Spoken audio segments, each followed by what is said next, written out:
வணக்கம் மக்களே, welcome back to நேற்று இன்று நாளை. இன்னைக்கு நம்ம வீடியோல ஃப்ரூட் மிக்சர் தான் பண்ண போறோம்.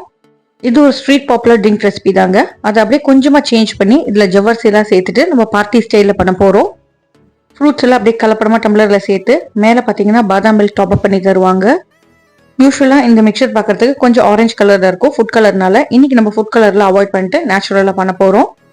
முதல்ல பாதாம் மில்க் ட்ரிங்க் தாங்க ரெடி பண்ண போறோம். அதுக்கு மிக்சி ஜார்ல 10 பாதாம், 10 முந்திரி, 5 பிஸ்தா, ஒரு சிட்டிகை அளவுக்கு குங்குமப்பூ சேர்த்துக்கலாம், கலருக்காக தான். வாசனைக்கு 2 ஏலக்காயிலேருந்து சீட்ஸை மட்டும் எடுத்துட்டு இதுல சேர்த்துக்கிறேன். ஃப்ரூட்ஸ்லயும் நம்ம சுகர் சேர்க்க போறோம், அதனால பாதாம் மில்க்ல மைல்டா சுகர் சேர்த்துக்கலாம். 4லேருந்து 6 டேபிள் ஸ்பூன் சர்க்கரை சேர்த்துக்கோங்க. இதை அரைக்கிறதுக்கு நான் 1/2 கப் பால் சேர்த்துட்டு நைஸா அரைச்சி எடுத்துக்கிறேன். அரைச்சதுக்கு அப்புறமா இதுல 2 டேபிள் ஸ்பூன் அளவுக்கு வெனிலா கஸ்டர்ட் பவுடர் சேர்த்துக்கோங்க. கடையில் வாங்குற அந்த ரெடிமேட் பாதாம் மில்கோட ஃப்ளேவர் வரதுக்காக தாங்க கஸ்டர்ட் பவுடர் சேர்த்துருக்கோம். ப்ளஸ் உங்களுக்கு ஒரு திக்னஸ்மே கொடுக்கும். அடுத்ததான் நம்ம இதை கொதிக்க விட்டு போகிறோம். யூஸ்வலாக வெறும் பாதாம் மில்கோட தான் சர்வ் பண்ணுவாங்க. பட் நான் ஃபில்லிங்காக இருக்கணுங்கிறதுக்காக இதில் கொஞ்சம் ஜவ்வரிசி சேர்த்து பண்ண போகிறேங்க. ரொம்பவே நல்லா இருந்தது, ஏன்னா ஜவ்வரிசிக்குன்னு தனியாக ஒரு டெக்ஸ்சர் உண்டு. 1/2 கப் ஜவ்வரிசியை 2-3 தடவை வாஷ் பண்ணிட்டு 6 ஹவர்ஸ்க்கு ஊற வச்சிடுங்க. ஜஸ்ட் முழுகிற அளவுக்கு தண்ணி சேர்த்தா போதும். 6 ஹவர்ஸ் கழிச்சு தண்ணி எல்லாத்தையும் ட்ரெயின் பண்ணிட்டு கடாயில் சேர்த்துக்கோங்க. ஜவ்வரிசி வேகிறதுக்கு 1 கப் பால் சேர்த்துக்கலாம். நல்லா ஊர்ன ஜவ்வரிசி நீங்க அமுத்தி பார்த்தாலே தெரியுங்க, ஸ்மூத்தா நசுங்கிட்டுனா ஊறிடுதுன்னு அர்த்தம். உங்களுக்கு ஒரு 3 to 4 மினிட்ஸ்ல ஜவ்வரிசி வெந்துடும். ஒயிட் கலர் ஜவ்வரிசி அப்படியே கண்ணாடி மாதிரி பளபளன்னு ஆயிடுங்க, அதுதான் வெந்த பதம். பாலில் வேகும் போது உங்களுக்கு நல்லா இன்னும் திக்கா இருக்கும். இப்ப வெந்ததுக்கு அப்புறமா நம்ம இதுல அரைச்சி வச்சிருக்க இந்த பாதாம் மிக்சர் சேர்த்துக்கலாம். நம்ம கஸ்டர்ட் பவுடர் சேர்த்துக்கிறதுனால இது கொதிச்சு திக்காயிடுங்க. அதனால ஃப்ளேமை லோக்கு மாத்திட்டு மிக்ஸ் பண்ணி விட்டுட்டே இருங்க. கன்சிஸ்டன்சி அட்ஜஸ்ட் பண்றதுக்கு நீங்க தண்ணியோ பாலோ சேர்த்துக்கலாம். நான் 2 கப் பால் சேர்த்துக்கிட்டேங்க. நல்லா கலந்து விட்டுட்டு ஒரு கொதி வந்ததுக்கு அப்புறமா அடுப்பு ஆஃப் பண்ணிட்டு இதை கூல் பண்ணிக்கலாம். இந்த ஃப்ரூட் மிக்சர் பார்த்தீங்கன்னா சில்லுன்னு தான் சர்வ் பண்ணுவாங்க. ஆக்சுவலி இதையே அப்படியே ஒரு டெசர்ட் மாதிரி சாப்பிடலாம், அவ்வளோ டேஸ்டியா இருக்கும். அடுத்ததான் ஃப்ரூட் மிக்சருக்கு கலப்படமா நம்ம பழங்கள் எல்லாத்தையும் பொடி பொடியாக கட் பண்ணி எடுத்து வச்சுக்கலாம்.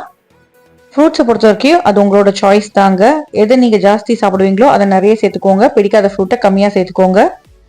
2 கப் அளவுக்கு நல்ல பழுத்த வாழைப்பழத்தை சாப் பண்ணி சேர்த்துக்கலாம். இது கூட 1/4 கப் அளவுக்கு பேரிச்சம்பழத்தையுமே விதை எடுத்துட்டு பொடி பொடியாக நறுக்கிட்டு சேர்த்துக்கலாம். வாழைப்பழம், பேரிச்சம்பழம் ரெண்டுத்தையும் நல்லா இடிச்சுக்கோங்க. இடிக்கும் போது பார்த்தீங்கன்னா உங்களுக்கு டேட்ஸ்ல இருக்கிற ஃப்ளேவர், ஸ்வீட்னஸ் எல்லாமே வாழைப்பழத்தோட பிளெண்ட் ஆகி வரும். நீங்க மேஷர் யூஸ் பண்ணிக்கலாம், இல்லைன்னா சப்பாத்தி திரட்டுவீங்க இல்லையா, அந்த கட்டையோட பேக் சைடு வச்சு மேஷ் பண்ணிக்கலாம். இல்லை எதுவுமே என்னால் முடியாதுன்னு நினைச்சீங்கன்னா மிக்சி ஜார்ல போட்டு பல்ஸ் பண்ணிக்கோங்க. குறைன்னு மேஷ் பண்ணாலே உங்களுக்கு நல்லா டேஸ்டியா இருக்குங்க. இதை நல்லா மிக்ஸ் பண்ணி விட்டுக்கோங்க. நான் முன்னாடியே சொன்ன மாதிரி சில பேர் பப்பாயா ஆட் பண்ணுவாங்க, சில பேர் வாட்டர்மெலன் ஆட் பண்ணுவாங்க. ஃப்ரூட்ஸ் வந்து கம்ப்ளீட்லி உங்க சாய்ஸ் தான். நான் பார்த்தீங்கன்னா பாதி ஆப்பிள், ஒரு மாம்பழம், பாதி அளவுக்கு மாதுளம்பழம், அதுக்கப்புறமா பாதி அன்னாச்சி பழம் எடுத்திருக்கேன். ஃப்ரூட்ஸுங்கிறது உங்களோட சாய்ஸ் தான். நீங்க திராட்சை பழம்லாம் கூட சேர்த்துக்கலாம். நல்ல பொடி பொடியா சாப் பண்ண இந்த ஃப்ரூட்ஸை நம்ம மஸ்ட் வச்சிருக்கிற இந்த பனானா பேரிச்சம்பழம் மிக்சரோட சேர்த்துக்கலாம். இதுல நல்ல ஃபிளேவர் கொடுக்கக்கூடிய ஃப்ரூட்ஸ் எதுன்னு பார்த்தீங்கன்னா வாழைப்பழம், அதுக்கப்புறம் அன்னாச்சி பழம். வீட்டில் பண்ணும்போது நம்மளுக்கு ஏற்ற ஃப்ரூட்ஸை நம்ம சேர்த்துக்கிற லக்ஸுரி நம்மளுக்கு இருக்குங்க. எல்லாத்தையும் நல்லா கலந்து விட்டுக்கலாம். இப்போ நம்ம சேர்த்த ஃப்ரூட்ஸ் எல்லாம் நம்ம நசுக்கணும்னு அவசியம் இல்லைங்க, ஜஸ்ட் அப்படியே மிக்ஸ் பண்ணி விட்டா போதும். உங்களுக்கு இது பார்த்தீங்கன்னா திக்கான மிக்சர் வரும். இதோட கன்சிஸ்டன்சியை நம்ம ஐஸ் கியூப்ஸ், அதுக்கப்புறம் சில் வாட்டர் சேர்த்து அட்ஜஸ்ட் பண்ணிக்கலாம். ஓரளவுக்கு ஃப்ளோயி கன்சிஸ்டன்சி வர வரைக்கும் நீங்க அதோட கன்சிஸ்டன்சி அட்ஜஸ்ட் பண்ணிக்கோங்க. இதுலயே நம்ம சக்கரை சேர்த்துக்க போறோம். 1/3 கப்லேருந்து 1/2 கப் அளவுக்கு நீங்க சக்கரை சேர்த்துக்கலாம். உங்க பழங்களோட ஸ்வீட்னஸ் பொறுத்து, உங்களுக்கு எவ்வளவு ஸ்வீட்னஸ் வேணுமோ அது பொறுத்து நீங்க சக்கரை சேர்த்துக்கோங்க. இல்லை நீங்க ரொம்ப ஹெல்த் கான்ஷியஸ், சுகர் வேண்டாம்னு நினைச்சீங்கன்னா தாராளமா ஸ்கிப் பண்ணிக்கலாம். சக்கரை நல்லா கரையிற வரைக்கும் கலந்து விட்டுக்கோங்க.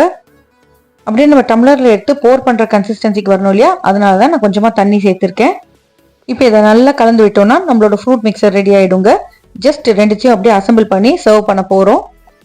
சர்வ் பண்றதுக்கு நல்ல ஒரு பெரிய கிளாஸ் எடுத்துக்கோங்க. டம்ளரோட பாதியிலேருந்து 3/4 பங்கு அளவுக்கு நம்ம ரெடி பண்ணி வச்சிருக்கிற இந்த மிக்சட் ஃப்ரூட் கலவையை சேர்த்துக்கலாம். பார்ட்டிஸ்க்குலாம் சர்வ் பண்றீங்கன்னா அழகா குட்டி குட்டி கிளாஸஸ்ல கூட, இல்லைன்னா பவுல்ல நீங்க இதை சர்வ் பண்ணலாம். தண்ணியை சேர்க்காம திக்கா பண்ணி வச்சுக்கிட்டீங்கன்னா இது ஒரு டெசர்ட் மாதிரி ஆயிடும். இப்போ இதுக்கு மேல நான் கொஞ்சம் ஐஸ் கியூப் சேர்த்துக்கிறேன். ஐஸ் கியூப்ஸ்க்கு மேல நம்ம ரெடி பண்ணி வச்சிருக்கிற அந்த பாதாம் மில்க் ஜவ்வரிசி மிக்சரை சேர்த்துக்கலாம். அவ்வளோதாங்க, அப்படியே சர்வ் பண்ணலாங்க. ஸ்பூனை வச்சு கலக்கிட்டு சாப்பிட்டு பாருங்க, செம்ம டேஸ்டியா இருக்கும். கடைகளில் பார்த்தீங்கன்னா கொஞ்சம் தண்ணியா குடிக்கிற மாதிரி தான் சர்வ் பண்ணுவாங்க. பட் நம்ம வீட்டுக்காக பண்றதுனால கொஞ்சம் திக்காவே பண்ணிக்கலாம். மிக்சடா ஃப்ரூட்ஸ் சேர்த்துருக்கிறதுனால ஒரு பழத்துலேருந்து ஒரு சுவை நம்மளுக்கு வருங்க. ஒரு சில பழம் பார்த்தீங்கன்னா புளிப்பா இருக்கும், ஒரு சிலது பார்த்தீங்கன்னா இனிப்பா இருக்கும்.